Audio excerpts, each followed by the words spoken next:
बिस्मिल्लाहिर्रहमानिर्रहीम। हारून रशीद दर्ज कर रहा हूँ। अस्सलामु अलैकुम वरहमतुल्लाहि वबरकातुहू। मौज़ूआत बहुत हैं खान साहब के बारे में, उनके ख़ानदान की और उनके हामियों की तशवीश बढ़ती जा रही है।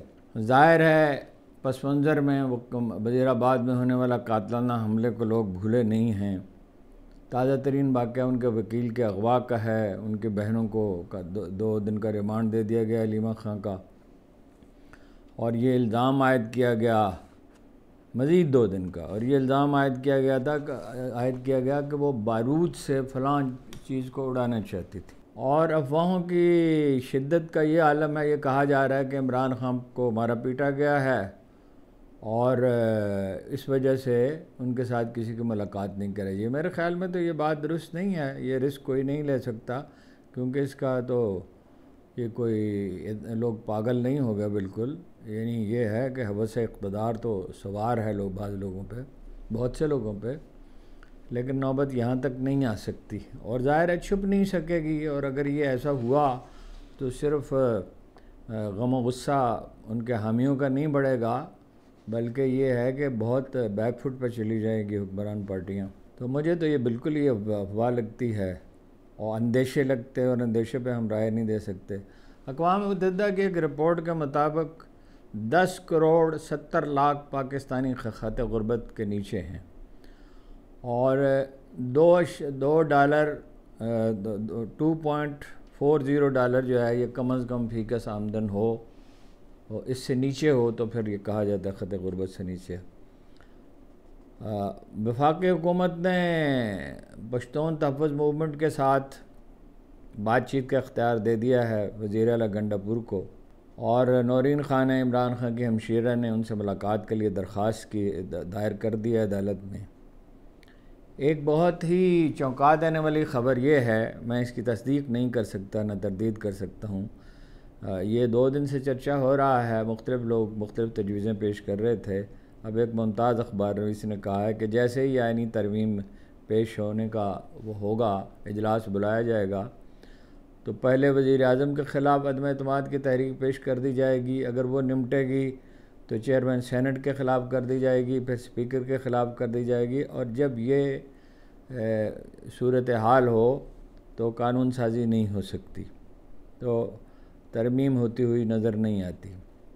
बल्ले के निशान पर PTI की दरख्वास्त पर समाज मुलतवी हो गई है, और आम तासुर ये है कि अहमद ख़ान काजी साहब की मौजूदगी में इस मुकदमे को आगे नहीं बढ़ाना चाहते। वो समझते हैं कि काजी साहब जो हैं वो अपने मनसब से सबकदोश हो जाएं, तो फिर उसके बाद ये जो है वो इसकी समाअत हो, वो उनसे इंसाफ की उम्मीद वो नहीं रखते। और तलख़ी बहुत हो गई है, उन्होंने बहुत सख्त अल्फाज इस्तेमाल किया काजी साहब के ख़िलाफ़। कहाँ तो ये कि बरसों तक उनकी वकालत करते रहे, और कहाँ फिर तनकीद करने पे आए तो ऐसा तल्ख़ लहजा इख्तियार किया जिसकी कोई ज़रूरत ही नहीं थी। फवाद चौधरी का कहना यह है कि मौलाना फजलुर रहमान के बग़ैर आईनी तरमीम मंजूर नहीं हो सकती। बड़ी अहम ख़बरें हैं, इनमें से हर ख़बर पे तबसरा किया जा सकता है, उसका सियाक़ व सबाक़ बयान किया जा सकता है, उसकी इम्प्लिकेशन पे बात हो सकती है, लेकिन मैं सिर्फ़ एक मौजू पे बात करना चाहता हूँ, और वो ये है कि ये तसव्वुर पेश किया जा रहा है कि शहबाज शरीफ नाकाम हो गए हैं, और बहुत बुरी तरह नाकाम हो गए हैं, लिहाजा बिलावल भुट्टो को वज़ीर-ए-आज़म बना दिया जाए। यानी आईनी तरमीम मंजूर हो जाए, फिर बंदोबस्त करके किसी न किसी तरह बिलावल भुट्टो को बना दिया जाए। और बाज़ हल्के वसूख के साथ कह रहे हैं कि ऐसा ही है। अब मैं नहीं कह सकता, मतलब ये है कि जो लोग ये बात कह रहे हैं उन्हें तो बहुत यकीन है कि ऐसा होने वाला है, और अगरचे बिलावल ने तरदीद की है, लेकिन लोगों का कहना है कि भाई सियासतदानों की तरदीद और तायद कोई मानी नहीं रखती, तौसीक और तरदीद कोई मानी नहीं रखती। शहबाज शरीफ का शुमार शायद पाकिस्तान की तारीख़ के नाकाम तरीन वज़ीर-ए-आज़म की हैसियत से होगा। सामने की बात यह थी, जब अदम एतमाद की तहरीक मंजूर हो गई जनरल बाजवा की मेहरबानी से और अपोजिशन के इत्तेहाद से भी, तो 50 आदमी तो थे जो जनरल बाजवा ने इंडक्ट किए थे उसमें PTI में, और यही उनकी सबसे बड़ी गलती थी। बल्कि उन्हें तो इक़्तिदार ही नहीं लेना चाहिए था। जनरल बाजवा जैसे शख्स पे कौन भरोसा करता है। तो उसी वक्त उन्हें इलेक्शन करा देना चाहिए था। इमरान खान की हमायत बहुत थी, इसमें शुबा नहीं, लेकिन उस वक्त इलेक्शन जीत सकती थी। और अगर धांधली करनी पड़ती तो बराए नाम धांधली करनी पड़ती, इतनी धांधली न करनी पड़ती। बाद में तो सूरत हाल ही बिल्कुल बदल गई और इसकी कोई वजह समझ में नहीं आती, सवाए लैक ऑफ डिसीजन था या ये कि इक़्तिदार की कशिश ही ऐसी थी, या फिर बाद लोग कहते हैं कि उन्हें अपने मुकदमात ख़त्म कराने थे। मनी लॉन्ड्रिंग की थी, जरदारी साहब ने भी वो जाली खाते खोले थे और शरीफ ख़ानदान ने भी, और तमाम मुकदमात से निजात हासिल करनी थी, लिहाजा इक़्तिदार की उन्हें ज़रूरत थी। बहाना यह बनाया गया कि इमरान खान ने चूँकि धमकी दी थी 25 मई को रैली निकालने की, हालांकि वो रैली अपनी जगह पे मतलब निकलती रहती या ठुसी हो जाती जब वो इलेक्शन का ऐलान हो जाता, मगर बहरहाल कोई फ़ैसला नहीं कर सके, और जो फ़ैसला किया बहुत बुरा फ़ैसला किया। जो नुकात ज़ेर बहस हैं उनमें से एक ये है कि शहबाज शरीफ लीडर नहीं है, मैनेजर हैं। वो उस वक्त परफॉर्म कर सके जब उनके वालिद गिरामी का साया उनके सर पे था, भाई वज़ीर आज़म थे, कर्ज़ों गैर मुल्की कर्ज़ों की फरावानी थी और वो अपनी मर्ज़ी से जो चाहे कर सकते थे। दूसरे ये कि वो दबाव कबूल करने की सलाहियत नहीं रखते, उन्हें इस्टेब्लिशमेंट को शाद रखना होता है। दूसरी तरफ जरदारी साहब जैसे हलीफ़ों को, फिर बड़े सबसे बढ़कर बड़े भाई को, काबीना में उनके बड़े भाई के नुमाइंदे मौजूद हैं, इसाक डार हैं, राना सनाउल्लाह और दूसरे लोग हैं, और पार्टी में जो कोई कुछ अगर मकबूलियत है तो उन्हीं की है, इसलिए कि नवाज़ शरीफ में बहरहाल ये खूबी है कि वो दूसरों की बात सुनते हैं। शहबाज शरीफ जो हैं वो तो अपने चिड़चिड़ेपन के लिए मशहूर हैं और उनमें एक तरह की मर्दम बेजारी पाई जाती है। वो शाउट करते हैं अफसरों पे और वो चाहते हैं कि लोग बिल्कुल उनके सामने सरेंडर कर दें और दरबारियों की तरह मुअद्दब रहें। उससे भी ज़्यादा जो लोग तारीख़ के तालिब इल्म हैं, जो मेरे जैसे मामूली तालिब इल्म, वो जानते हैं कि हुक्मरानों को कम अज़ कम तहम्मुल दरकार होता है। बाबर के साथी उसे 12 तंग करते थे, उसके बहुत से वाक़यात मैं आपको सुना सकता हूँ अगर वक्त होता, लेकिन वो हमेशा हंस पड़ता था, नज़रअंदाज कर देता था, खामोश रहता था। गौर व फिक्र की आदत से शहबाज शरीफ साहब महरूम हैं। वो जल्द अज जल्द हर काम की तकमील चाहते हैं। पुल बनाने के लिए अगर 6 माह मिनिमम दरकार है तो वो कहते हैं नहीं, ये 4 महीने में बनना चाहिए, 3 महीने में बनना चाहिए, 2 महीने में बनना चाहिए। ख़ास तौर पर तामीराती मंसूबों में वो एक मुतालबात करने वाले आदमी हैं जो मातहतों को दम लेने नहीं देते, जो ये नहीं समझते कि सब लोग 18 घंटे काम नहीं कर सकते। 18 घंटे काम करना एक नॉर्मल आदमी का काम नहीं है। आदमी को गौर व फिक्र के लिए वक्त चाहिए होता है। नवाज़ शरीफ साहब कलक का शिकार हैं, बहुत बुरी तरह के वज़ीर आज़म नहीं बन सके। साहबजादी को वज़ीर आला तो बनवा लिया, मगर उनकी काबीना बहुत कमज़ोर है, उन्हें हुक्मरानी का तजुर्बा नहीं है और वालिद गिरामी की तरबियत की वजह से वो शोबदाबाजी और तशहीर की तरफ मायल रहती हैं। खुश लिबासी की उन्हें फ़िक्र लाक रहती है, टिक टाक बनाने हैं, ख़ानदान में इख्तलाफात हैं, अपने अमजाद भाइयों को वो पसंद नहीं करती और उस कम अज़ कम इल्म से भी वो महरूम हैं जो एक लीडर को चाहिए होता है। अपने माशरे की साख्त को वो समझती नहीं है, बाज़ औक़ात सिरे से बेमानी गुफ्तगू करती हैं, जिससे अंदाज़ा होता है कि पढ़ने लिखने से बैर है और उनकी कोई सियासी तरबियत नहीं हुई। मसलन उनका ये कहना वो साइफ़र वाले किस्से में कि अब दूसरे मुल्क जो हैं वो पाकिस्तान को साइफ़र नहीं भेजेंगे। मसलन उनका ये कहना कि बिजली में 14 रुपये फ़ी यूनिट जो रियायत दी गई है कम बिजली इस्तेमाल करने में को, वो शॉर्ट टर्म नहीं है, वो वक्ती नहीं है, तवीलुल मियाद है। 2 माह बहुत तवीलुल मियाद होते हैं। और काम से ज़्यादा मैंने अर्ज़ किया कि उन्हें तशहीर से दिलचस्पी है। 2 करोड़ रुपए वो न्यूयॉर्क में लगा दिया। वो न्यूयॉर्क में कितने लोग उन्होंने देखा होगा और कोई ज़ाहिर मुस्बत असर तो कबूल नहीं किया होगा। अगर ये मफरूज़ा दुरुस्त है, अभी तक तो ये एक मफरूज़ा है, इसके बहुत कराइन नहीं नज़र आए, लेकिन बहरहाल बाद हलकों का इसरार है कि शहबाज शरीफ की जगह बिलावल भुट्टो वज़ीर आज़म बना दिया जाएगा तो क्या उनकी कारकर्दगी शहबाज शरीफ से बेहतर होगी? क्या वो बुनियादी फ़ैसले कर सकेंगे? क्या वो इस्टेब्लिशमेंट के इतने ही ज़ेर असर नहीं होंगे?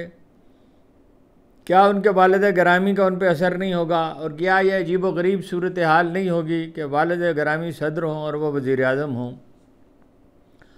वो उनकी शख्सियत में वो अवामल ही नहीं पाए जाते जो किसी को मकबूल बनाते हैं। रोमन में लिखी हुई तकरीरें पढ़ते हैं और या तो बिल्कुल ही दब जाते हैं या बहुत चीखने लगते हैं, नाना की नकल उतारने लगते हैं। अब लीडर नक्काल नहीं होता कि ठीक है, भुट्टो बड़े पॉपुलर लीडर थे और बड़े अपनी तर्ज के अच्छे ऑरेटर थे, लेकिन नक्काली तो नहीं करता लीडर। लीडर अपने जहन से सोचता है, खा वो अकबर आज़म की तरह कम उम्री में हुक्मरान बना हो, लेकिन एक दिन वो अब्दुल रहीम खाना से कहता है, जो हालांकि बड़े दाना आदमी थे, कि आप हज के लिए तशरीफ़ ले जाएं।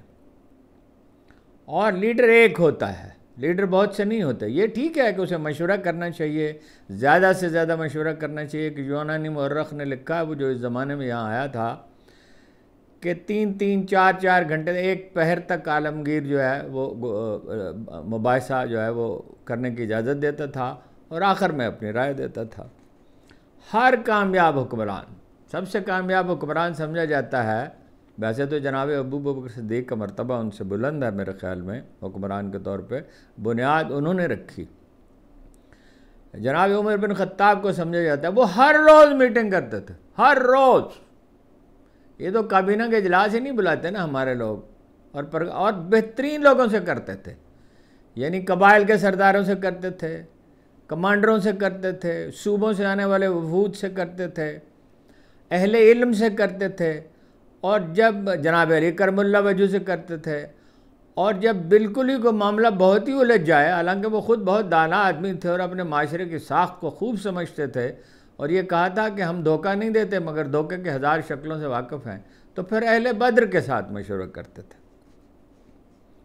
शरीफ ख़ानदान की तरह जो है वो ज़रदारी ख़ानदान भी जो है वो इंटरनेशनल इस्टेब्लिशमेंट और सादा अल्फाज में अमेरिका के एजेंडे पर कारबंद रहेगा। भारत की बालादस्ती, अमरीकियों को हर हाल में आसूदा रखने का शियार।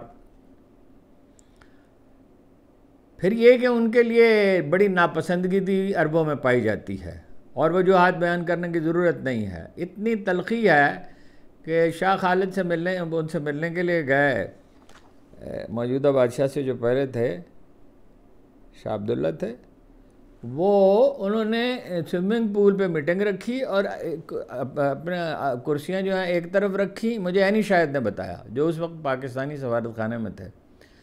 स्विमिंग पूल के एक तरफ खुद अपने वफद के साथ बैठे और दूसरी तरफ उनको बिठाया और 5 मिनट के बाद उठकर चले गए। और वजूहात आपको मालूम है, उनके अपने तसुबात हैं और हम उन तसुबात से इसलिए पूरी तरह आगाह नहीं हैं कि हमारे यहाँ सिविल सर्विस में, फ़ौज में, हत्ता कि सियासत में भी उस तरह का फ़िरका वाराना तासुब नहीं पाया जाता।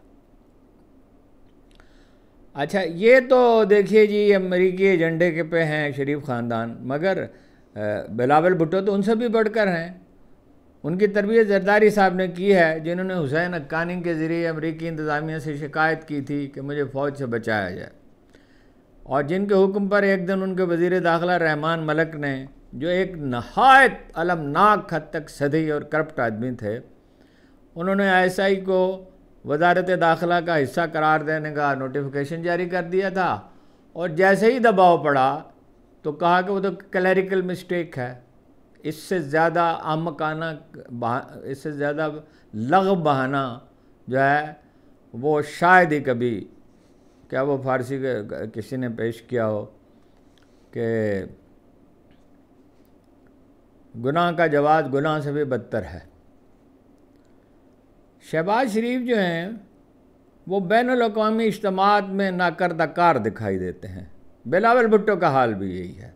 अपने साथियों के हमरा वो न्यूयॉर्क पहुंचते हैं तो एक आध दिन के बाद वाशिंगटन का रुख करते हैं और फिर कोई नहीं जानता कि वो किससे मिलते और क्या बात करते हैं। सबसे ज़्यादा दौरे उन्होंने अमेरिका के किए और सबसे ज़्यादा जिस दौरे की ज़रूरत थी, यानी अफ़गानिस्तान में जाने के, वहाँ गए नहीं। अरब मुल्कों में उनकी कोई पजीराई नहीं होगी, वज़ीर आज़म के तौर पर भी नहीं होगी, वज़ीर ख़ारजा के तौर पर भी अरब मुल्कों से वो गुरेज़ी करते रहे, सवाए अमारात के। अमारात में तो हर एक का खैर मकदम किया जाता है, हर वो शख्स जिसकी जेब में कुछ सिक्के हैं उसका अमारात में खैर मकदम किया जाता है। वो खालिस कारोबारी लोग हैं और बड़े प्रैक्टिकल हैं। और आपको मालूम ही होगा कि नस्लन जो हुक्मरान ख़ानदान है दुबई का, वो बलोच हैं, अगरचे कई सदियों पहले से वहाँ रह रहे हैं। वज़ीर ख़ारजा की हैसियत से कोई कारनामा नहीं है बिलावल भुट्टो का। वो सिंध में उस 16 से, उससे पहले भी पीपल्स पार्टी की हुकूमत रही, मगर अब वो 16 साल इक़्तिदार के वारिस हैं, जिसे सिर्फ देही सिंध में कबूलियत हासिल है, शहरी सिंध में नहीं है। पंजाब में पीपल्स पार्टी अजनबी है, उसे एक सिंधी पार्टी समझा जाता है। अब यही पख्तूनख्वा में तो घर घर इमरान खान का आलम लहरा रहा है। बलूचिस्तान सियासी तौर पर मुनक़सिम है और सौदेबाजी में वो उसमें बड़ा रोल दे दिया गया जरदारी साहब को। लेकिन ये है कि सिंध में भी पीटीआई की हमायत 36% है, जो सबसे ज़्यादा है, बलूचिस्तान में सबसे ज़्यादा है। लेकिन यह है कि उन्हें तो इंतखाबी मुहिम ही नहीं चलाने दी गई। और सिंध में भी 36% है, लेकिन उनके पास हल्के सिर्फ कराची के थे या सखर में और हैदराबाद में वो जीत सकते थे। और वहाँ ज़ाहिर है जो कुछ हुआ वो आपके इल्म में है। निस्फ सदी पहले एक अफसाना मैंने पढ़ा था, तुर्क अफसाने का तर्जुमा, एक कर्नल मसूद साहब हुआ करते थे, वो तर्जुमा किया करते थे, तराजुम किया करते थे। उसमें एक कैदी का किस्सा बयान किया गया है, जिसे एक हवालात में बंद कर दिया गया, बंदी खाने में, और उससे ये कहा कि अगर वो दरवाज़ा तोड़ कर निकल जाए तो उसे इसकी इजाज़त है। और वो शहज़ोर आदमी होने के बावजूद दरवाज़ा धकेलता ही रहा बरसों तक बाहर की तरफ, लेकिन दरवाज़ा न खुल सका। एक दिन उसे रिहा कर दिया गया और उसे बताया गया कि अगर वो दरवाज़ा अपनी तरफ खींचता तो उसके लिए सिर्फ चंद मिनट दरकार होते। ख़ुद तनकीदी की ज़रूरत होती है, मगर ये शोबदाबाजी के लोग हैं, कौम को अहमक समझते हैं, उसे धोखा देते हैं और ये समझते हैं। अब वो धोखे के दिन गुजर गए।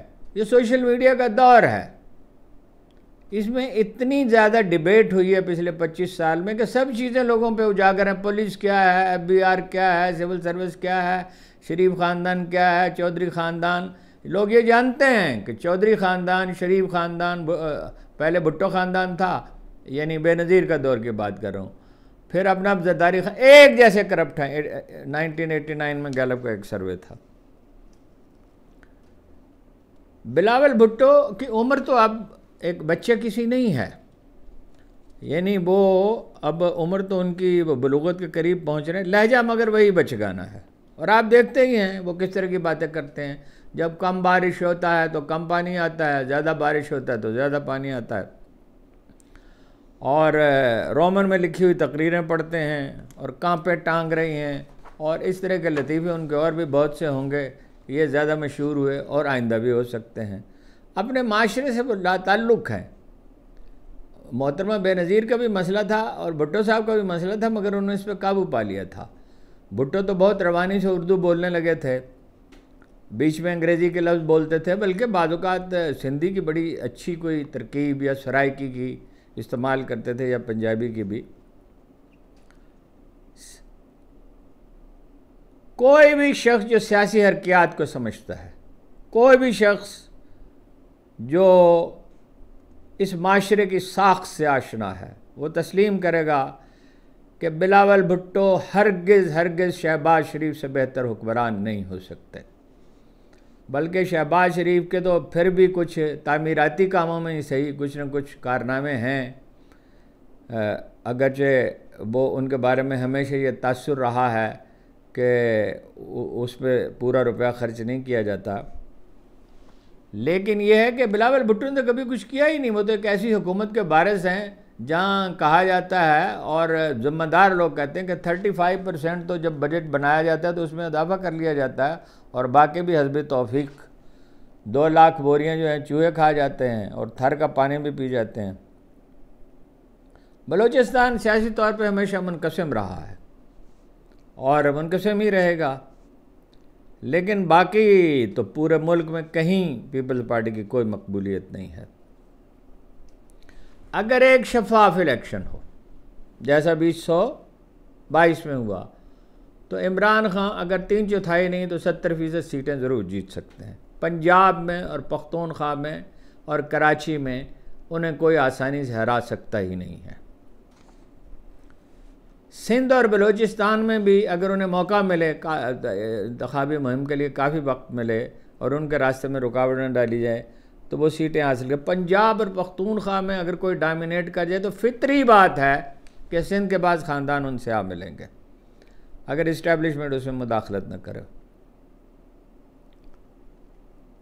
सब रुकावटों के बावजूद, जिसमें अमेरिकी मुखालफत शामिल है, 8 फरवरी के इलेक्शन में क्या हुआ था? वाज़ेह अक्सरियत से जीत गई थी। अंदाज़ा ये है कि 180 से लेके तो 200 तक सीटें मिल सकती थी 300 में से, बाकी तो इनडायरेक्टली होती हैं। इमरान खान ही वो शख्स हैं जो बंद दरवाज़ा खोल सकते हैं।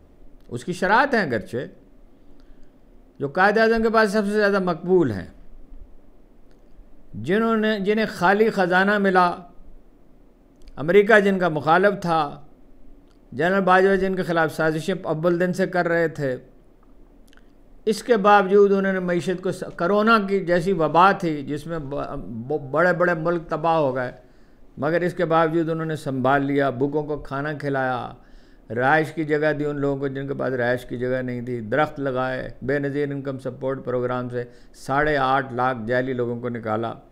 कोई ज़रा सी भी दानाई होती, मैं दोहराता हूँ, शहबाज शरीफ में, जरदारी में और नवाज़ शरीफ में, तो वो अदम एतमाद के फ़ौरन बाद इलेक्शन करा देते, मगर कराते कैसे? मनी लॉन्ड्रिंग की थी, करप्शन की थी, अपने दामन साफ़ करने थे, और खौफ उन पर तारी हो जाता तसव्वुर से कि उन्हें अपोजिशन में जाना पड़ेगा। मैं तो खान साहब से कहता रहा, लोगों को ज़्यादा डराया ना करें। एक बार नहीं कहा, बार बार कहा, एलानिया कहा, प्रोग्राम में कहा, उनके सामने कहा, उनके साथियों की मौजूदगी में कहा। फिर ये है, ऐसी इक़्तिदार की दीवानगी तारी थी कि मौलाना फजलुर रहमान को भूल ही गए। ये बात भूल ही गए कि उन सबसे ज़्यादा कारगर सियासतदान है। उनकी पार्टी यकसू होकर उनके खिलाफ, उनके साथ खड़ी रहती है, और निस्बतन महदूद मकबूलियत के बावजूद वो जब चाहें लाखों नहीं तो हज़ारों आदमियों को फ़ौरन जमा कर सकते हैं, और जमा ही नहीं कर सकते, मुतहर्रिक भी कर सकते हैं। शहबाज शरीफ और बिलावल भुट्टो के सामने एक ही रास्ता है, इस्टेब्लिशमेंट के सामने एक ही रास्ता है, साफ़ सुथरे शफाफ इलेक्शन, या ऐसे इलेक्शन ट्रिब्यूनल जो तनाज़ात का ऐसा फ़ैसला करें जिसमें सभी को इत्तफ़ाक़ हो, और इसी के नतीजे में अदम इस्तेहकाम ख़त्म हो सकता है, बेयकीनी ख़त्म हो सकती है, सरमायाकारी आ सकती है। मगर उसकी एक शर्त और भी है, मुल्क में कशीदगी ख़त्म हो, और इसकी ज़िम्मेदारी सिर्फ इस्टेब्लिशमेंट पे नहीं है, सिर्फ पीपल्स पार्टी पे नहीं है, सिर्फ नून लीग पे नहीं है, इमरान खान के पे भी है, जिनके हामी उन पर जान छिड़कते हैं, मगर उनकी पार्टी के अक्सर लीडर जो हैं वो नातजुर्बाकार हैं, और बाज़ की तो वफादारी पे भी शुबा है, और बहुत से बुज़दिल भी हैं। अच्छे लोग भी हैं, बहुत अच्छे लोग भी हैं। खान साहब को भी जो नरमी का मुज़ाहरा करना होगा, इसलिए कि सब लोगों को यहीं रहना है, और हर कौम को एक कम अज़ कम इत्तफ़ाक़ राय दरकार होता है। मुल्क को सर्जरी की ज़रूरत है, और ये सर्जरी इस्टेब्लिशमेंट नहीं कर सकती, उसका काम ही नहीं है। जिसका काम उसी को साजे, और करे तो घंटा बाजे। अरब कहते हैं लिकुल्ल फ़न्न रिजाल, हर काम के लिए अलग आदमी होते हैं, वही कर सकते हैं सर्जरी। उन्होंने कहा था शब्बर ज़ैदी से 3 दफ़ा, अब वो मानते हैं और पछताते हैं कि FBR को ख़त्म कर दो, इसका मुतबादल अदारा बताओ। 92% टैक्स तो एट सोर्स कट जाता है, तनख्वाहों में से, सरकारी हों या गैर सरकारी हों या फैक्ट्रियाँ हों, तो 8% के लिए 18,000 आदमी को क्या ज़रूरत है? इस पे एक ब्रीफिंग हारून ख्वाजा साहब ने दी है अब कायमा कमेटी को, उसकी तफसील मैं आप सर्च करूँगा। बहरहाल नुक्ता वही है जो मैंने आप सर्च किया, ये जामाए सच्चाक बदल लेने में क्या था, मोहलत ही न दी फैज़ कभी बखियागरी ने।